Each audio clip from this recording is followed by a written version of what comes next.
Here with Daisy Kilbourne and Crosby. What up, Crosby?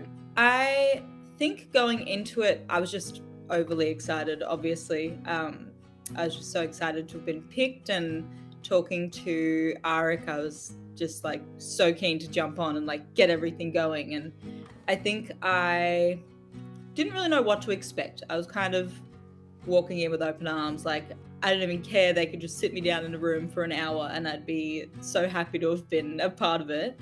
But I feel like we got to learn so much information just in the first couple of weeks, like just from meeting everyone at like the first initial launch of the GRID series.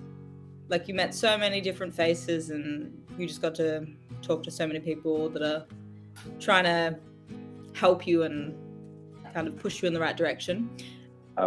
But I was just thinking, like, if someone was, say, for example, going to maybe try to do GRID or had the opportunity to do GRID, what would be your advice for them or friends who are looking at things like this moving forward? I would say just go for it. No, I would say just go for it. Just apply. I was like this close to not applying because it was very close to the end of the application process, and it's like, oh, there's so many amazing artists and creatives in Geelong. I was like, I doubt I'll get in.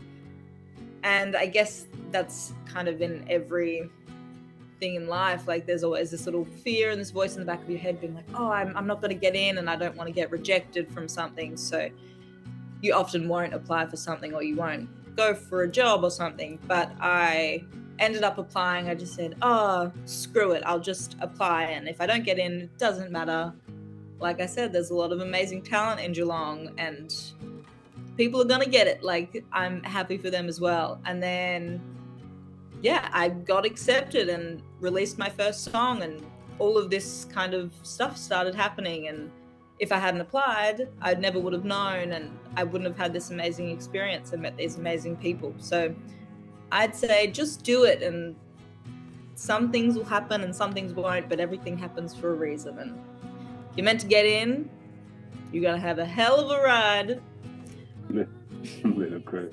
The recording experience and going through that with your producer, did it feel like a regular setup? Did you feel comfortable? What was the environment like when you were recording?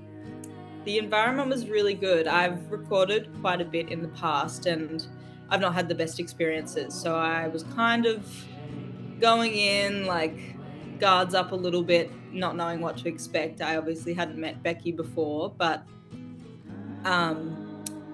we instantly clicked as soon as I got in the studio. I was like, oh my God, she knows exactly what I'm going for. And I didn't even have to tell her kind of what I was hoping for, what direction I was going in. She'd just listened to the demos and knew exactly the vision, which I guess is just shows how amazing she is that she can just do that. But it goes to show as well that I know the team kind of paired everyone up with the producers they thought would work best, and they did a great job, obviously, because we hit it off straight away. And yeah, I just instantly felt super comfortable with Becky, and she had listened to a few of the songs I sent through and ended up picking Mother, which is most personal of my songs and kind of the hardest pill to swallow in a song, I guess. So it wasn't an easy song to kind of open up about with someone that you've only just met. But yeah, luckily we hit it off straight away and I kind of trusted her holding the song and helping me get it to where it was. So this is my first like solo release of original music. I didn't really know how to do any of that stuff, so it was a massive learning curve for me. I've released songs with other people before and they didn't really kind of involve me in the process of getting everything ready, so that was kind of a relief to be able to have a team with you to kind of talk you through every step, show you how it's done.